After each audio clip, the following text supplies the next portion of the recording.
السلام عليكم ورحمة الله. طبعا هي الطفلة ماتت. أقسم بالله إن العين لتدمع وإن القلب الحزين.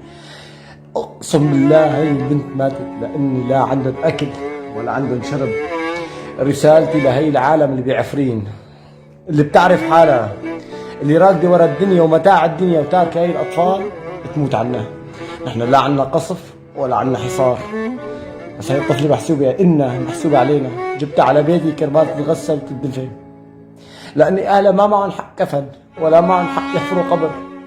حسبي الله ونعم الوكيل. أقسم بالله وين وصلنا.